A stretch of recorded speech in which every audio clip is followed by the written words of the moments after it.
abertos, quem está produzindo, quem está falando de REA em países de língua portuguesa. Então, não só o Brasil, mas os países de língua portuguesa como um todo, mas a predominância do Brasil. Eu vou só, de novo, trazer alguns desses dados. E é interessante a gente, só para começar com esse word cloud, porque ajuda a gente a entender em que contexto as pessoas estão falando de REA. A gente ainda tem uma herança muito grande de objetos de aprendizagem, as pessoas falam muito, eles trocam muito essas palavras de objeto de aprendizagem REA, sem saber necessariamente a distinção entre as duas coisas, de onde veio cada movimento. Nas listas de discussão sobre REA, uma vez por mês vem algum aluno de mestrado perguntar o que é a diferença entre uma coisa e outra. E a gente tem essa herança, então é legal a gente saber que no Brasil a gente ainda fala sobre isso. Tem um contexto também de educação à distância, de TICs, que tem muito a ver com o que até a Priscila estava falando no começo. Eu acho que se a gente fizesse um word cloud relacionado à cultura digital, a gente teria muito desses termos aparecendo ali nesse mesmo contexto. A produção sobre REA tem crescido um bocado, devagar e sempre. A gente levantou 120 produções no período que a gente olhou. Em 2007 era incipiente, foi quando foi o primeiro encontro aqui no Brasil que a gente formalmente, acho que falou sobre REA como encontro, né? Em 2012 teve um pico muito grande por conta do lançamento do livro REA, que, para quem não conhece, é um dos trabalhos mais sólidos, vamos dizer, em torno de REA, que é um livro aberto que você pode baixar, livrorea.net.br. E teve um workshop num congresso que também elevou a carga de produção, mas se você tirar essas duas barras principais, você vê que a tendência é de crescimento, né? Então, a gente está falando mais em teses, em artigos acadêmicos, o que significa que está ficando um pouco mais sólida a contribuição em torno de REA, e as pessoas estão prestando mais atenção nesse tema no Brasil. E, por último, as nossas redes de produção, a intenção não é que vocês consigam ler ali, mas nossas redes de produção ainda são muito fragmentadas, e mais uma razão para a gente falar sobre mapeamento, né? No Brasil e nos países de língua portuguesa, existem ainda muitos pesquisadores isolados, ou isolados em seus próprios cantos, falando sobre REA, sem muita colaboração, o que é uma ironia, mas demonstra também a falta de maturidade ainda no movimento da colaboração.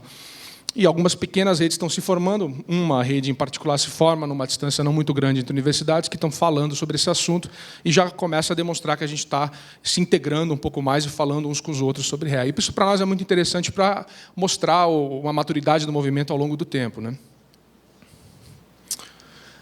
Por último, que eu acho que é interessante para a discussão aqui de formação de professores, o que a gente estava conversando antes, é pensar um pouco com quais são as barreiras nas instituições. E a gente tem feito um estudo há alguns anos já sobre a Universidade Aberta do Brasil, que é uma iniciativa sine qua non, assim, ela é muito diferente do que acontece em outros países, porque ela é uma federação de instituições de ensino superior, ela não é uma universidade aberta no sentido tradicional, ela tem um modelo muito diferente do que acontece em outros países, com poucos pares. E a gente estuda muito pouco, a gente investe muito na Universidade Aberta, espero que a gente continue ainda, que ela continue existindo nos próximos anos, mas a gente sabe muito pouco do que ela faz, e ela forma os nossos professores, né? É interessante o quanto a gente não presta atenção nela. E a gente está conversando com as pessoas de universidades diferentes, no nível de núcleos de educação à distância, que tomam conta desses espaços no ensino superior, tentando entender por que uma universidade que é aberta não tem os seus recursos abertos. A quantidade de material que se produz na Universidade Aberta do Brasil, se fosse aberta, colocaria uma enxurrada de livro didático no mercado do dia para a noite, que quebraria algumas editoras, eu acho. Claro, com princípios de adoção que seguiriam, mas é uma quantidade absurda de material didático desenvolvido pelas nossas melhores cabeças, né? Alunos e professores de universidade pública. A gente não entende muito bem por quê, a gente vai entender por quê. E a primeira coisa que a gente sabe, logo de cara, que a gente percebeu logo de cara, que não é falta de boa vontade. As pessoas não têm nenhuma barreira, vamos dizer assim, em princípio, para não colocar o seu material aberto. O que muita gente diz que acontece e a gente não encontrou essa evidência. Para gestores, um grande problema é amparo legal. A CAPES não montou ainda uma estrutura, e o MEC não montou uma estrutura legal bacana ainda para as universidades se sentirem confortáveis com a ideia de colocar material online para que as pessoas possam baixar. As universidades, ao contrário de algumas universidades fora, não contam com uma equipe que possa olhar todas as imagens, os vídeos, os textos que são criados nesses recursos e possam dizer se você tem realmente permissão para usar isso ou não. Então, o professor vai lá, pega um monte de coisa, escaneia uma coisa, bota, coloca, cria um PDF, dá para a universidade e fala, bota no teu portal. Mas a universidade é responsável por aquele material e tem que ter uma equipe que vai olhar aquilo. O MIT tem meia dúzia de negros fazendo isso. A gente, na Unicamp, não tem. Isso é uma barreira. Um grande problema que a gente tem, e isso tem muito a ver com a falta de achar, a dificuldade de achar repositórios, é porque é difícil criar repositório e um repositório funcional. Mesmo na universidade pública, a gente não tem bons repositórios, no geral. São exceções os bons repositórios, onde as pessoas possam depositar o seu conteúdo aberto. E um dos mais importantes é que a gente ainda não tem uma cultura de partilha muito boa, né? Mesmo no ensino superior. Se a gente quer formar professores que têm uma cultura de partilha, a gente precisa começar com as universidades, porque professor universitário não gosta de partilhar as coisas, né? Não tem que ser cultura. Em princípio, é a favor, mas não tem a cultura de fazê-lo. E isso é complicado, se você vai ensinar as pessoas a fazer o que você não faz. E a gente acha que muito do que acontece na voz dessas pessoas que falaram com a gente é que a gente separa muito o presencial do EAD. Né? A educação à distância ainda é um subset, né? Um pedaço da universidade que não dialoga com o presencial, muito em parte porque a gente depende desse preconceito de que a EAD é uma educação ruim. Que existem instâncias de educação ruim à distância, não há dúvida, até porque o nosso mercado favorece, mas que a educação à distância é pior que o presencial é uma enorme falácia que a gente precisava parar de insistir nesse assunto. E a gente já sabe disso há muito tempo. É meio cansativo, eu não aguento mais falar isso, mas é cansativo ter que falar isso várias vezes. O ensino à distância pode ser, e é, em muitos casos, tão bom quanto o presencial. E enquanto isso não mudar, vai ser muito difícil de mudar a cultura de REA na universidade, porque o REA avança muito mais no à distância do que no presencial. E, para terminar, o último slide, que acabou o meu tempo, com professores, a gente tem uma lista de coisas que a gente já sabe também. Isso é bacana porque a gente já sabe, sabendo os problemas, a gente também já tem caminhos aprendidos com outros países e outras experiências de como a gente pode trilhar para mudar isso. Na fala da percepção do que acontece com os professores, existe uma certa falta de confiança no material, de colocar coisa online e ficar aberto à crítica. Não é fácil se expor. Não é uma coisa fácil. Ninguém pode criticar um professor por causa disso. Não é muito fácil se expor, principalmente se você não tem essa cultura. Tem muita gente que prefere o seu, tem muito mais confiança em dar um material para o aluno que ele ou ela mesmo criou do que pegar uma coisa que nunca viu e vai ter que gastar o tempo para olhar. Não permitir a modificação por terceiros, tem muita coisa de a cria acadêmica, de você criou um artigo, você criou um livro, ele é seu, é um bebezinho que você não quer que ninguém ponha a mão. Isso existe muito, porque dá muito trabalho criar material didático, então as pessoas têm muito receio de que as pessoas modifiquem, e vai de novo a questão de cultura. Novamente, a falta de incentivo para compartilhamento. E produção.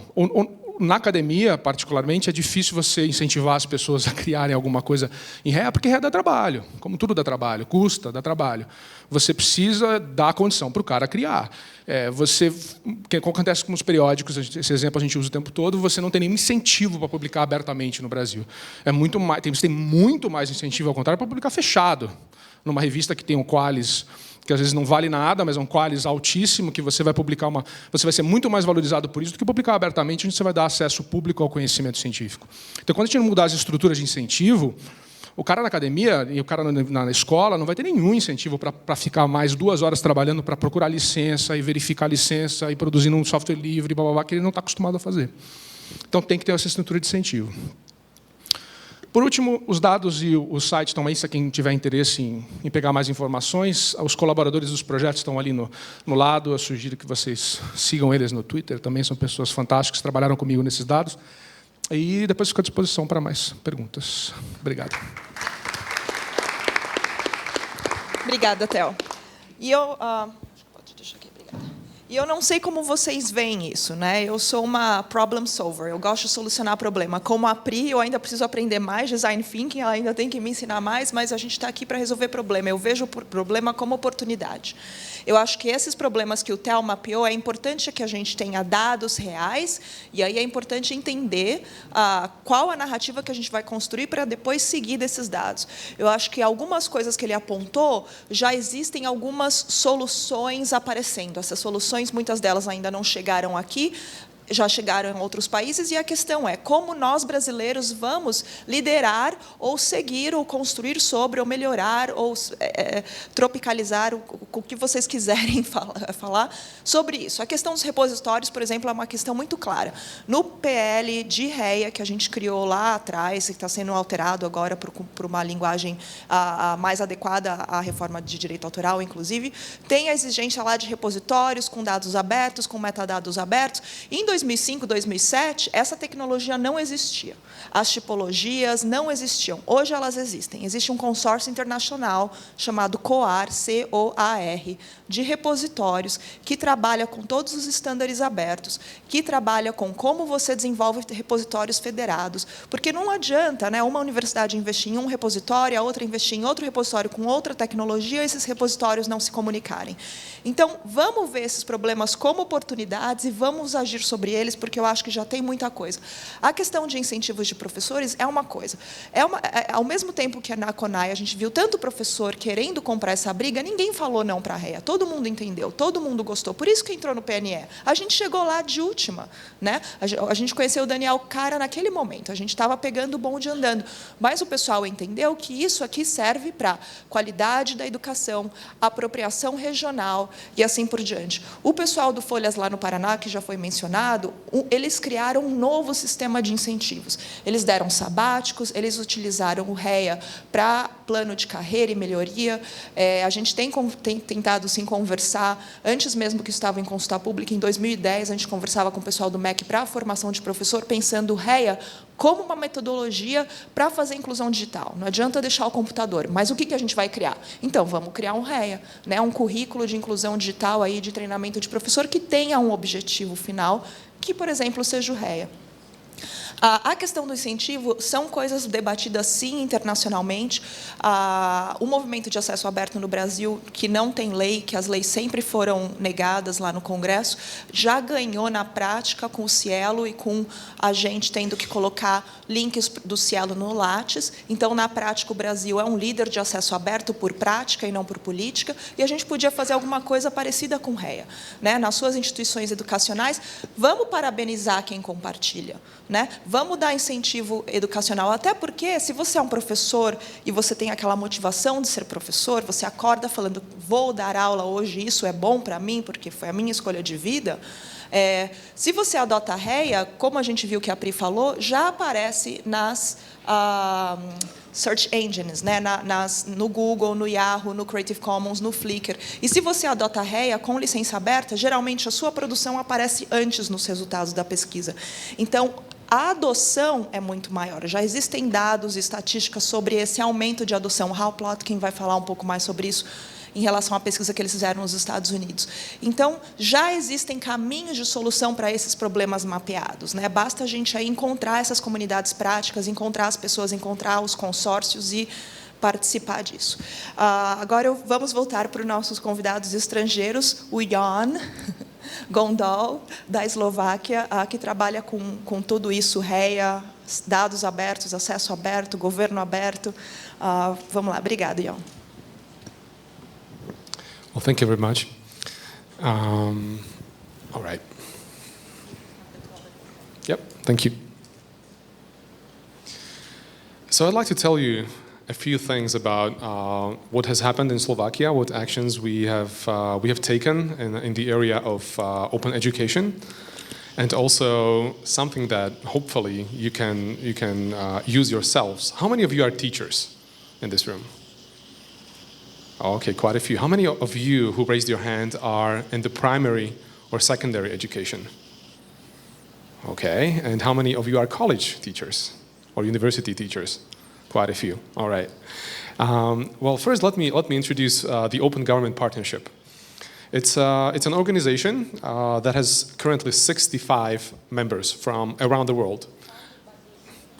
Oh, exactly. I should point out that it was founded by Brazil as well as the US. That's correct. And both of these countries are founding members, and Slovakia is a member too.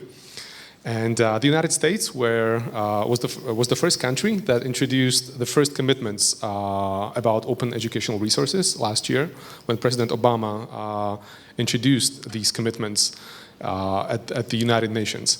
And basically what this means, these commitments, this is something that a country decides for itself what it would like to do in the area of openness. And since different countries have different priorities, each country decides what it wants to do. And the United States was the first country that included OER. Slovakia was another country that included open educational resources as well as open access to scientific publications. So when we look at the materials that come in, OER, and also the things that comes out of the universities, that is the scientific output. We would like to see those things open. And now there are more and more countries that use the Open Government Partnership as a platform to move this forward, to make openness happen.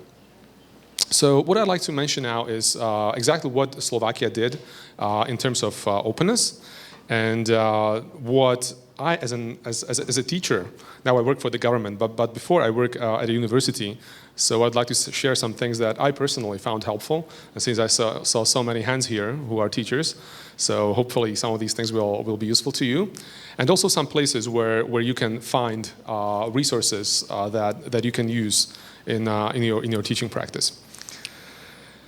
So first of all, in our Open Government Partnership Action Plan, which is a document that every country develops that lists the commitments, what the country is planning to do. In the past, we had in our first action plan a lot of commitments about open data. You know, this is the classical theme in Open Government Partnership. The countries that participate in OGP, they want to open up what's happening in the government. A lot of financial data is published. And we said, you know what? It could be interesting to also include open education. And that's precisely what we did. In terms of OER, first of all, we wanted to look back. We wanted to look in the rearview mirror. Like when you're driving a car, we wanted to have a look what kind of resources we already have that we could relicense.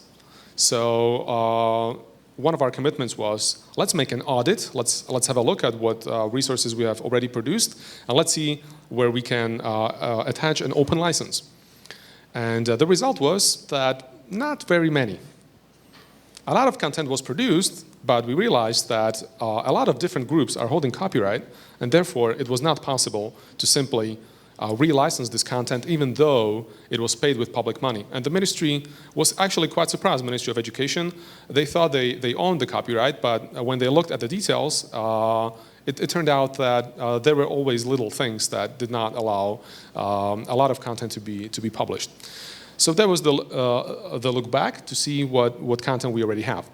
And then we said, okay, well, let's try to figure out how we move from now on, what we will do in terms of OER. How we will do public procurement, what kind of conditions we will set up. So when we buy a new textbook, how do we ensure that it's published openly? So in order to do that, we are now looking at the process of how textbooks are being procured and how they can be published. And we will be running a pilot program this year.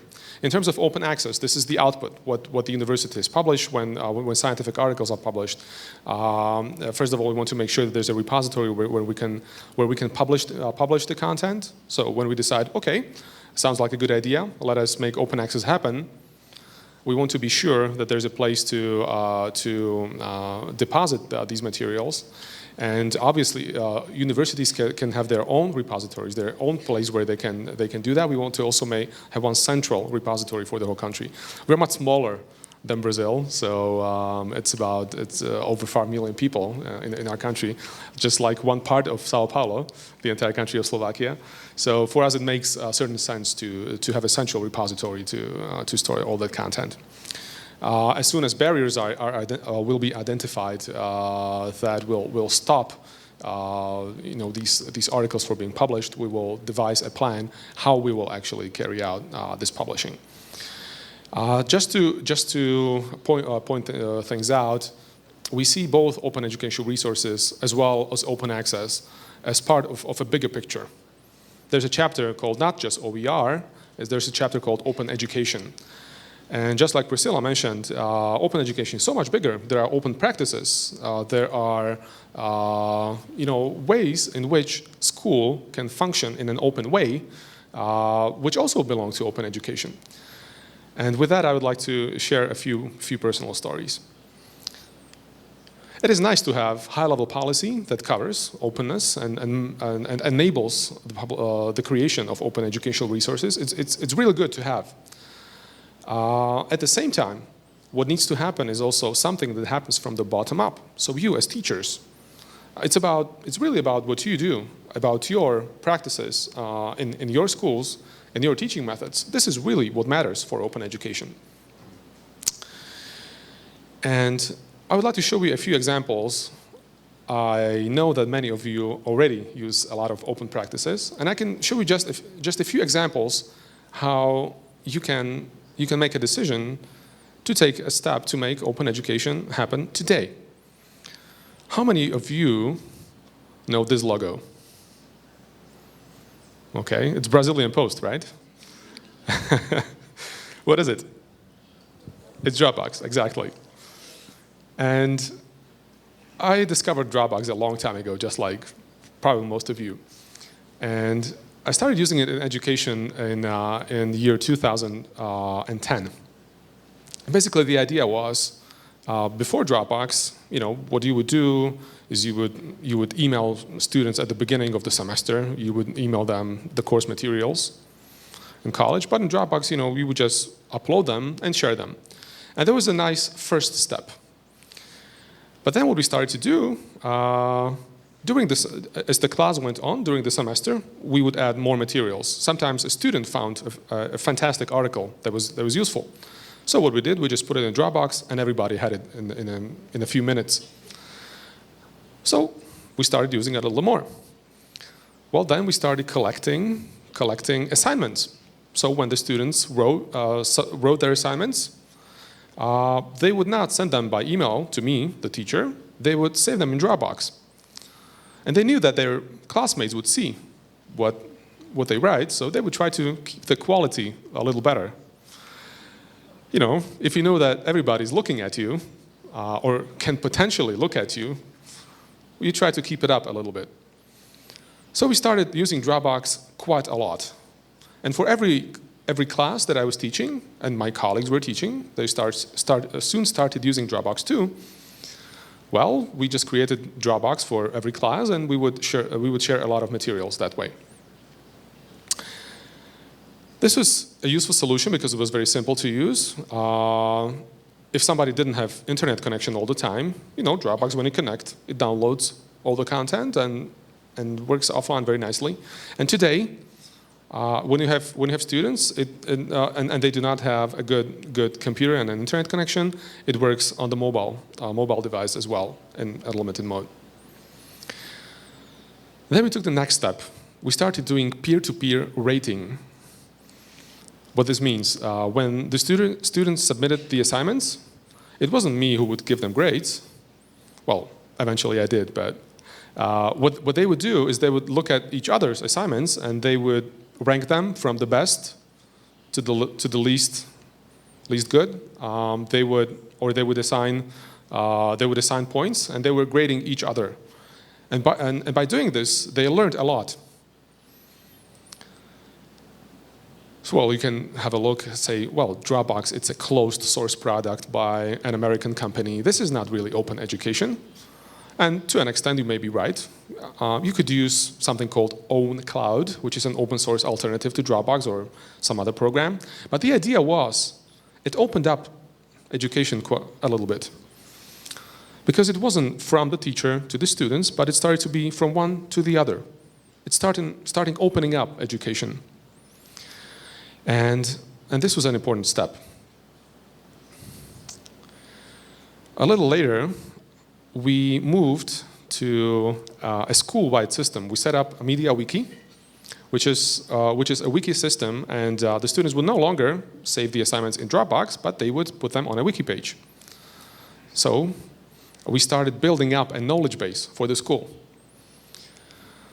And it had several advantages.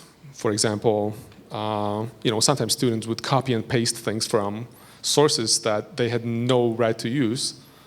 And if this was public on the internet, they could get in trouble, or the school could get in trouble, or maybe me as a teacher. So we had an internal wiki that they were using. The nice thing was there was linking possible. So before, when we had Dropbox, it was always a little box for each class, and now it was shared. There was a wiki for everything. So they can link from one resource to the other. And it was a nice step forward. So we opened up even a little more. Not to mention that MediaWiki is an open source product. But then we had an idea with my colleagues, and we said, well, why do we use internal wiki? Let us use Wikipedia as a teaching tool. So we can have different opinions, and we probably have different opinions about using Wikipedia by the students, but it can be a very useful tool, not just for downloading content from, but also for teaching, where the students become producers, which is precisely that open practice, that design thinking in action. So the assignment wouldn't be just create a paper or a little thing that you upload, but something that you put on Wikipedia so that the whole world can use it. You know, when some students started cheating a little bit, so they would do the usual trick where they would just copy and paste something and put it on Wikipedia, and that page was just taken down. With Wikipedia, you get free plagiarism control, you know, because people look at it and they see, well, this doesn't look like, well, who is this person who just registered and copy and pasted 5-page article? What is that article from? And they see that it needs to meet certain standards, and therefore students learn even more. So we moved from Dropbox to MediaWiki, and then to a public wiki space, which opened up education even more. And one of the goals of open education is to build the commons, not to reinvent the wheel, but build something that can be reused over and over. And this is precisely